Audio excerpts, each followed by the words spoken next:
Pimply राज्य में आज राजा भीमदेव ने अपने दरबार में एक वैचारिक सम्मेलन का आयोजन किया था, जिसमें पूरे भारतवर्ष के विद्यालयों के सबसे उत्कृष्ट विद्यार्थी भाग ले रहे थे। भाग ले रहे सभी छात्रों के लिए दान दक्षिणा थी और जीतने वाले उम्मीदवार के लिए थी राजा के मंत्रिमंडल में मंत्री पद की कुर्सी। इस सम्मेलन में तक्षशिला का प्रतिनिधित्व कर रहे थे वहां के सबसे होनहार छात्र चाणक्य। दरबार में राजा के महामंत्री कृष्ण स्वामी सभी प्रतिभागियों से एक एक कर देश के समाज के हित के बारे में प्रश्न पूछ रहे थे, लेकिन अब तक एक भी प्रतिभागी ऐसा नहीं मिला था जो उनके प्रश्नों का संतुष्टिजनक उत्तर दे सके। और अब बारी आई चाणक्य की। उन्होंने राजा और पूरे मंत्रिमंडल को नमन कर अपना परिचय दिया। उसके बाद वो अपनी शिखा की गांठ को कसते हुए आ खड़े हुए राजा के सामने प्रश्नों के उत्तर देने। उनके चेहरे पर एक शालीनता का भाव था। महामंत्री ने चाणक्य से अपना पहला प्रश्न पूछा, सबसे बड़ा शत्रु कौन? चाणक्य मुस्कुराए और बोले, अहंकार। अहंकार से बड़ा और कोई शत्रु नहीं। वहां बैठे मंत्रीगणों ने चाणक्य की प्रशंसा की। कृष्ण स्वामी ने अगला प्रश्न पूछा, सबसे बड़ा धन क्या है? चाणक्य बोले, विद्या। विद्या ही सबसे बड़ा और अनमोल धन है। उत्तर सुन प्रतिभागियों ने तालियां बजानी शुरू कर दी, लेकिन राजा भीमदेव ने उस उत्तर में कोई रुचि नहीं दिखाई। उनके लिए एक राजा के राजकोष का धन ही सबसे बड़ा धन था। प्रश्नों की श्रृंखला को आगे बढ़ाते हुए महामंत्री ने तीसरा प्रश्न पूछा, सबसे बड़ा वीर कौन? चाणक्य का उत्तर था, दानवीर। चाणक्य का यह उत्तर राजा भीमदेव को चुभ गया। उन्हें लगा मानो चाणक्य उनकी संपन्नता, उनकी वीरता का उपहास कर रहा हो। उन्होंने अपने क्रोध को काबू में करने के लिए राज सिंहासन को कस के पकड़ लिया। चाणक्य राजा की भावनाएं भांप गए, लेकिन बगैर किसी चिंता के भाव को उजागर किए खड़े रहे। वहां बैठे प्रतिभागी और मंत्रिमंडल ने जब राजा को देखा तो वो सहम गए। महामंत्री अगला प्रश्न पूछने ही वाले थे कि राजा भीमदेव ने अपने हाथ के इशारे से उन्हें रोक दिया। राजा के चेहरे पर गुस्सा साफ झलक रहा था। उन्होंने भारी आवाज में कहा, इस ब्राह्मण छात्र से अगला प्रश्न हम पूछेंगे। सभा में सन्नाटा छा गया। सब जानते थे कि अब चाणक्य की खैर नहीं, पर चाणक्य शांत मुद्रा में खड़े रहे। तभी राजा ने कठोर स्वर में पूछा, शास्त्र बड़े या राजा? चाणक्य ने विनम्रता के साथ कहा, महाराज की जय हो। शास्त्र ही साम्राज्य की नींव रखते हैं और साम्राज्य राजा की, इसलिए सबसे पहले शास्त्र। यह सुन राजा भीमदेव से रहा नहीं गया और वो अपनी राजगद्दी से उठ भरे दरबार में चिल्लाते हुए बोले, शास्त्र नहीं, एक राजा सबसे बड़ा होता है, मूर्ख। क्या सिखा रहा है तुम्हें तक्षशिला? इतना भी नहीं पता कि अगर राजा नहीं होता तो प्रजा नहीं होती, और बिना प्रजा के तुम्हारे इन शास्त्रों का कोई मोल नहीं है। राजा जितने क्रोध में थे, चाणक्य ने उतने ही शांत स्वर में कहा, क्षमा कीजिएगा महाराज, लेकिन आप सिर्फ जनता के हैं। जनता है इसलिए आप हैं। यह सुन भीमदेव की आंखें गुस्से में लाल हो गई। उन्होंने तलवार के मूठ पर हाथ रखते हुए कहा, अब तो जैसा साधारण छात्र मुझे बताएगा कि मेरा अस्तित्व सिर्फ प्रजा की वजह से है। अपनी सीमाएं मत भूल, तो खुद एक भिखारी है जो यहां दान लेने आया है। चाणक्य को यह बात चुभ गई। राजा ने सिर्फ उनका ही नहीं बल्कि तक्षशिला का भी अपमान किया था। उन्होंने राजा की ओर देख हाथ जोड़े और उनकी आंखों में आंखें डाल कहा, महाराज, शिक्षा को पूजने वाला छात्र साधारण नहीं होता। वो एक दिन शिक्षक बन निर्माण करता है इस समाज का। वो अगर किसी को बना सकता है तो मिटा भी सकता है। और रही बात दान की, तो मैं तक्षशिला से यहां दान लेने नहीं आया था महाराज। मुझे लगा यहां ज्ञान की पूजा होती है, पर मैं गलत था। जहां शास्त्रों का मान नहीं किया जाता, वहां मैं एक क्षण नहीं रुकना चाहता। ऐसा कहते हुए उन्होंने राजा को प्रणाम किया और दरबार से बाहर जाने लगे। उन्हें जाता देख राजा ने अपनी तलवार खींच ली और कहा, तुझे जाने की आज्ञा किसने दी? चाणक्य के कदम वहीं रुक गए और उन्होंने पलटकर अपना शीश झुकाते हुए कहा, क्षमा महाराज, अगर मैंने आपके सम्मान को ठेस पहुंचाई हो। ये एक सम्मेलन है और मैंने बस अपने विचार व्यक्त किए। पूरे दरबार में फिर सन्नाटा छा गया। सबके चेहरे पर हवाइयां उड़ रही थी। राजा भीमदेव का क्रोध 7वें आसमान पर था। वो तलवार उठा जैसे ही चाणक्य की ओर बढ़े तो महामंत्री कृष्ण स्वामी हाथ जोड़ उन्हें रोकते हुए बोले, महाराज क्षमा कर दीजिए इस नादान बालक को। इसे यह पता नहीं है कि यह कहां खड़ा है और क्या कह रहा है। आप दयावान हैं, ब्राह्मणों का आदर करना जानते हैं। आप क्यों एक ब्रह्म हत्या का पाप अपने सर पर ले रहे हैं? इसे क्षमा दान दीजिए महाराज। चाणक्य ने भी राजा और वहां उपस्थित सभी लोगों को नमन किया और राज दरबार छोड़ जाने लगे। उन्होंने जैसे ही मुख्य द्वार की ओर अपने कदम बढ़ाए, महामंत्री ने पीछे से व्यंग करते हुए कहा, एक बात और गांठ बांध लो। अगर यही आचरण रहा तो जिस शिखा का दंभ भर रहे हो, एक दिन ना तो वो रहेगी और ना ही उस शिखा को धारण करने वाला शीश। चाणक्य ने इस अपमान का घूंट स्वाभिमान के साथ पिया और लौट आए तक्षशिला। इस बात को कुछ साल बीत गए। भीमदेव के दरबार से निकाला गया तक्षशिला का यह छात्र आज उसी शिक्षा के मंदिर में आचार्य चाणक्य के नाम से प्रसिद्ध था। आज चाणक्य अपने शिष्यों को राजनीति के बारे में पढ़ा रहे थे कि तभी एक विद्यार्थी ने साहस जुटाते हुए उनसे पूछा, आचार्य, आपको उस दिन राजा भीमदेव से डर नहीं लगा? उनके हाथ में तलवार, दरबार में सैनिक थे, लेकिन आप तो निहत्थे थे। चाणक्य मुस्कुराए और बोले, निहत्था कहां था ना मेरे पास मेरा सबसे बड़ा शस्त्र। यह सुन वहां बैठे शिष्य एक दूसरे का मुंह ताकने लगे। चाणक्य ने उनकी विडंबना भांप ली। बोले, बुद्धि, यही मेरा शस्त्र था और है। एक बुद्धिमान व्यक्ति अपनी बुद्धि, चातुर्य और विवेक से किसी भी युद्ध में विजयी हो सकता है, फिर चाहे परिस्थिति कितनी भी बुरी क्यों ना हो। यह सुन छात्रों को यकीन हो गया कि उनके आचार्य कोई साधारण आचार्य नहीं है। चाणक्य अगला पाठ शुरू करते कि तभी उन्हें तुरंत पुस्तकालय में पहुंचने का संदेश मिला। पुस्तकालय पहुंच चाणक्य को वहां आए एक संदेशवाहक से पता चला कि गांधार के राजा आंबी ने बिना लड़े ही मैसेडोनिया के सम्राट सिकंदर के सामने आत्मसमर्पण कर दिया है और अब सिकंदर की नजर संपूर्ण भारत पर है। खबर सुन चाणक्य चकित रह गए और कुछ सोचते हुए वहां उपस्थित आचार्यों से बोले, इसका मतलब तो यह हुआ कि सिकंदर कभी भी भारत पहुंच सकता है। हमें भारत को बचाना होगा और यह तभी संभव है जब भारत अखंड बने। मुझे शीघ्र यह बात मगध के महाराज धनानंद तक पहुंचानी होगी। चाणक्य की बात सुनकर आचार्य मेघनाथ हंसते हुए बोले, आप जानते हैं ना धनानंद कैसा राजा है और भला वो आपकी बात क्यों मानेगा? यह सुनकर चाणक्य ने जवाब दिया, मैं खुद जाऊंगा मगध और अखंड भारत का प्रस्ताव उनके सामने रखूंगा। मुझे विश्वास है कि वो भी भारत को विदेशी आक्रमणों से बचाना चाहेंगे।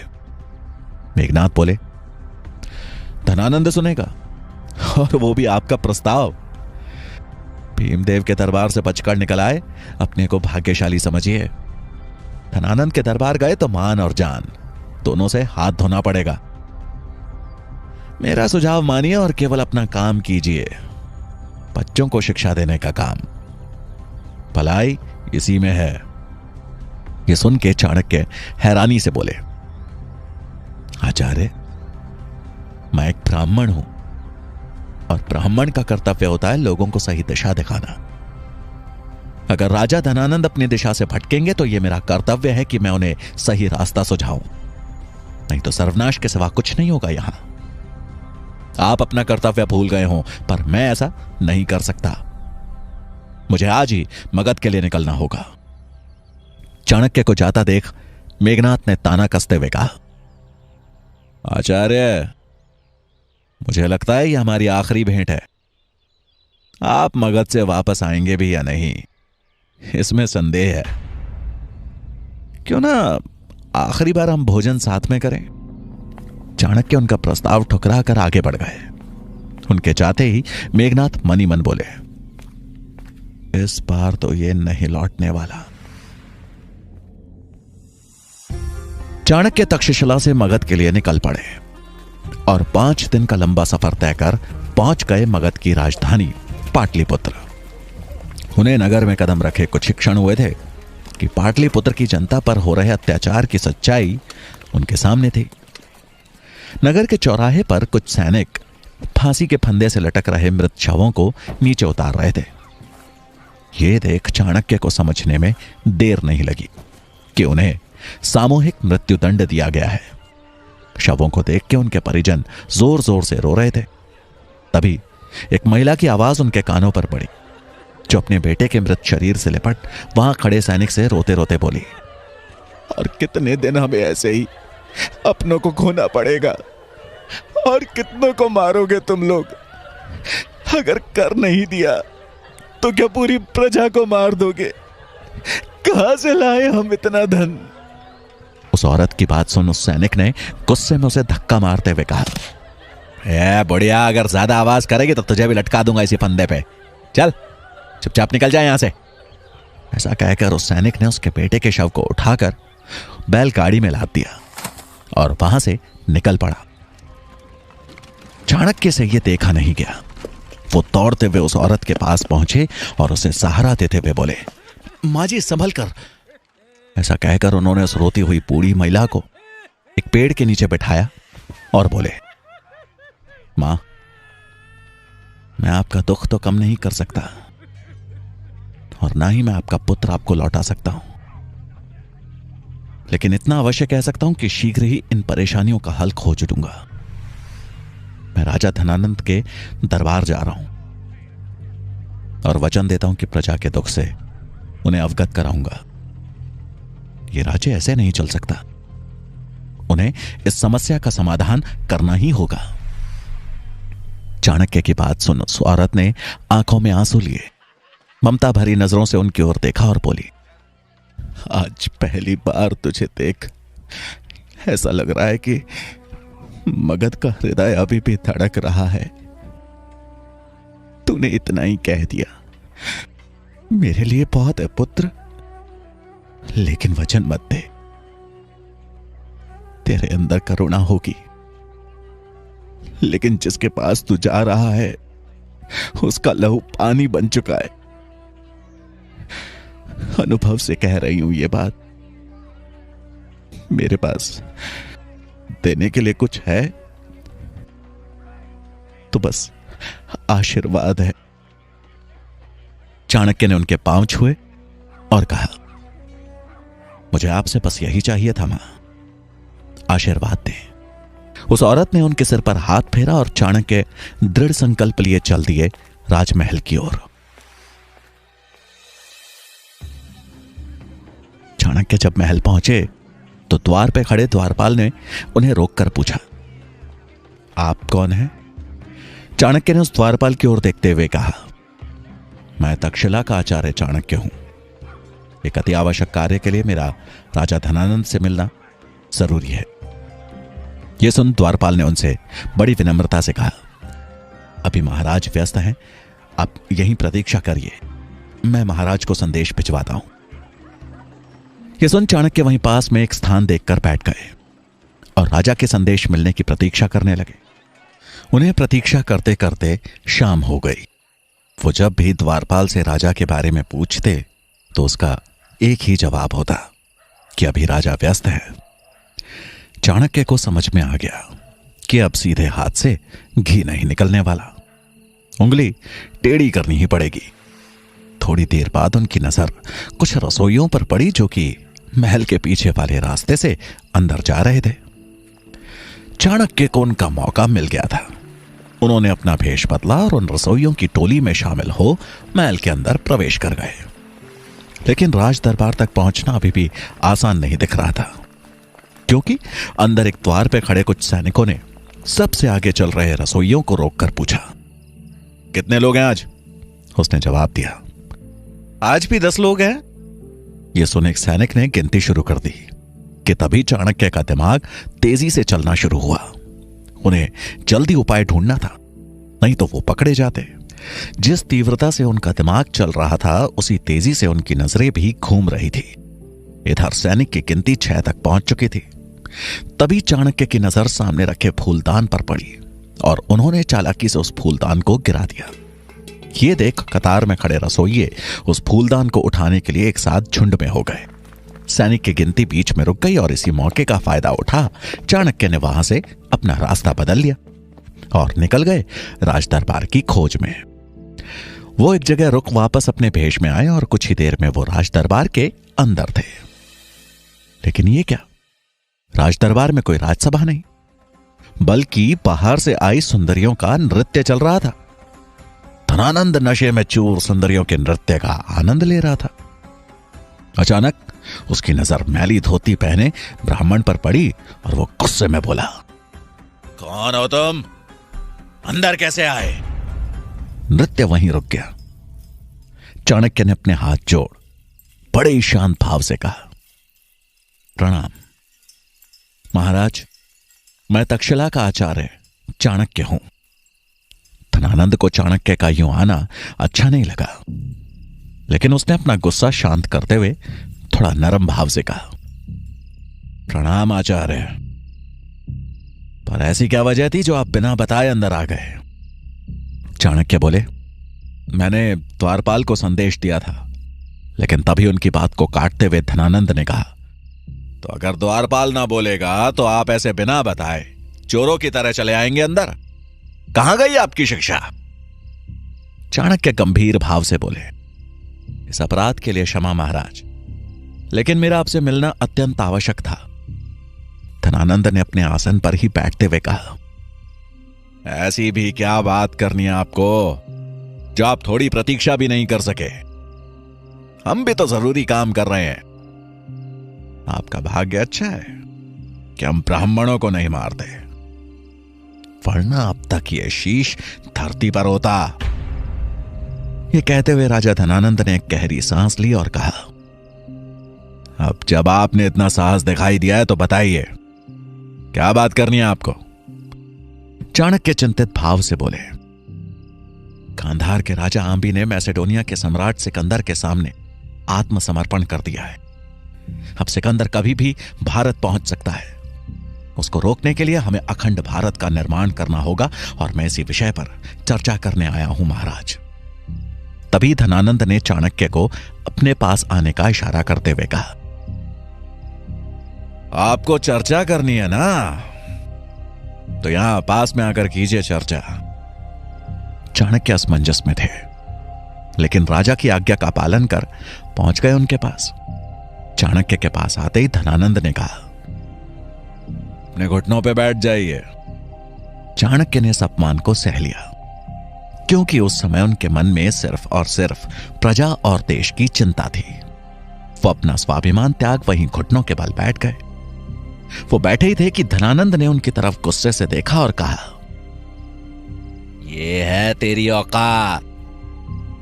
अब तू मुझे सिखाएगा कि राज्य कैसे चलाना है, कैसे सुरक्षा करनी है? अब तू बताएगा मुझे कि अपने राज्य का विस्तार कैसे करना है? तो कौड़ी का शिक्षक है तू। चुपचाप अपना काम कर। युद्ध के बारे में सोचना और लड़ने का काम हमारा है, समझा?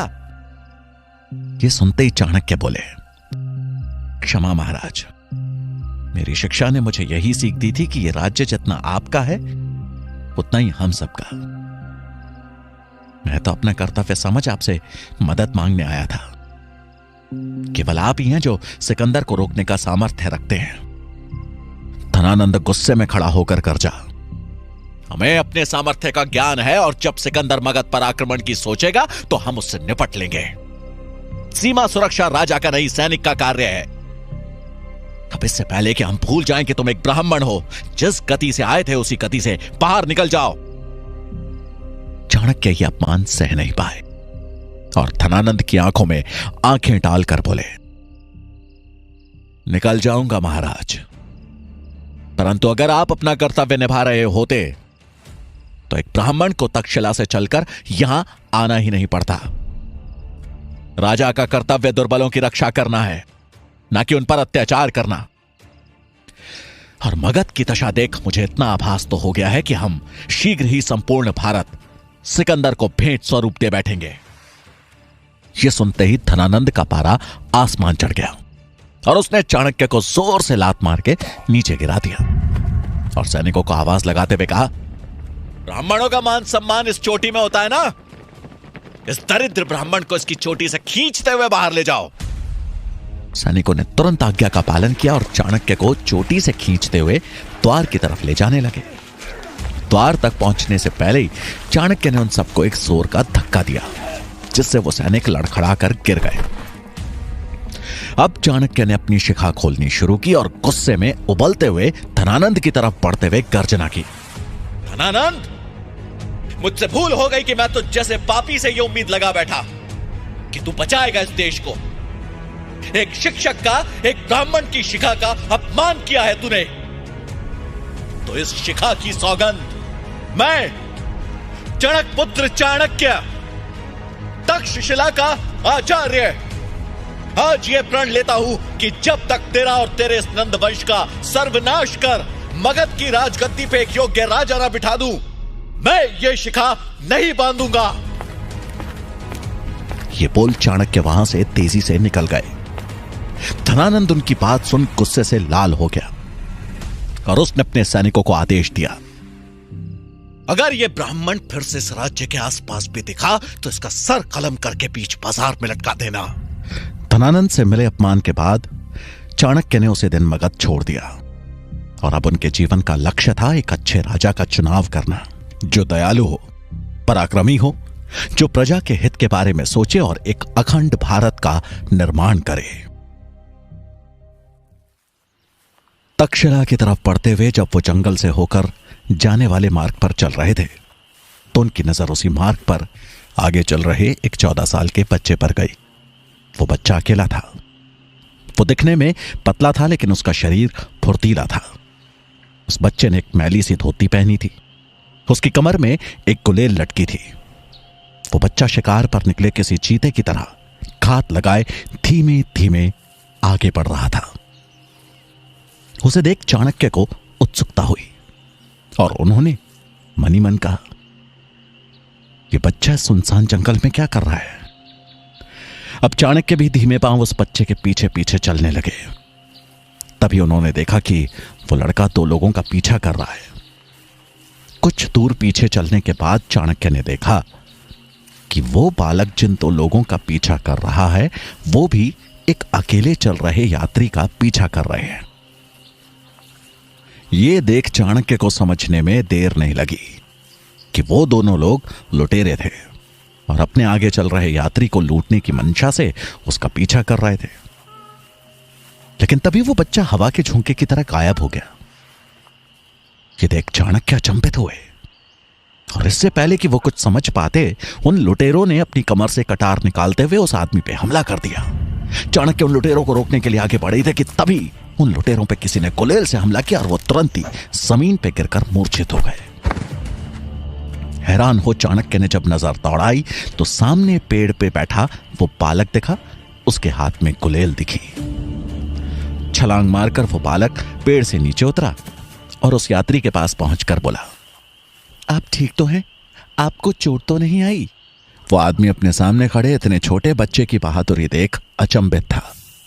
उसने उस बच्चे का धन्यवाद करते हुए कहा, तुमने मुझे सही समय पर इनसे बचा लिया, नहीं तो आज मेरी जान ही चली जाती। उसकी बात सुन वो बच्चा बोला, अरे नहीं, वो आपको जान से नहीं मारते, वो तो बस लूटपाट करके चले जाते। लेकिन अब आप सुरक्षित हैं, आप जा सकते हैं। उस यात्री ने अपना सामान समेटा और आगे बढ़ गया। चाणक्य वहीं खड़े हो सब देख और सुन रहे थे और फिर उनकी नजर उन लुटेरों पे गई जो अभी भी जमीन पर मूर्छित पड़े थे। बच्चे की नजर जब चाणक्य से मिली तो उसने उनके चेहरे के भाव को पढ़ते हुए तुरंत कहा, आप चिंता मत कीजिए, इन्हें कुछ नहीं हुआ है। थोड़े समय बाद ये उठ जाएंगे, पर तब तक वो यात्री दूर पहुंच चुका होगा। ये बोलकर वो बच्चा जाने लगा तो चाणक्य ने उससे पूछा, तुम्हें कैसे पता कि इन्हें कुछ नहीं हुआ? बच्चा बोला, क्योंकि मैंने उन्हें ऐसी जगह मारा है जिससे वो सिर्फ मूर्छित हुए हैं, उनको कहीं चोट नहीं लगी है। उसने फिर उन लुटेरों की तरफ देखते हुए कहा, ये लोग भी विवश हैं, पर इसका मतलब ये तो नहीं कि चोरी करें। मेरे लिए वो यात्री और ये दोनों समान हैं। चाणक्य उस छोटे से बच्चे की बात सुन के मंत्रमुग्ध हो गए और बोले, क्या नाम है तुम्हारा? बच्चे ने उत्तर दिया, चंद्रगुप्त। चाणक्य ने बच्चे के सिर पे हाथ रखा और मन ही मन बोले, मगध का भविष्य दिख रहा है मुझे। एक राजा में दया और वीरता का संतुलन होना चाहिए। मनुष्य को उसकी प्रकृति के अनुसार पहचानने की नजर होनी चाहिए, तभी वो न्याय कर सकने में सक्षम होता है। धनानंद, तू राजा का कर्तव्य ही नहीं भूला, बल्कि अपने अहंकार में मगध की मिट्टी को भी कलंकित कर चुका है। लेकिन आज और अभी से इस कलंक को मिटाने की प्रक्रिया शुरू हो चुकी है। अब समय नहीं है तेरे पास धनानंद। बहुत जल्द तेरा लहू सिंचित करेगा मगध की पावन भूमि को। मेरी खोज आज पूरी हो गई है। मिल गया है मुझे मगध सम्राट। मगध की राजगद्दी पर अब चंद्रगुप्त बैठेगा और उसे इस राजगद्दी तक पहुंचाऊंगा मैं।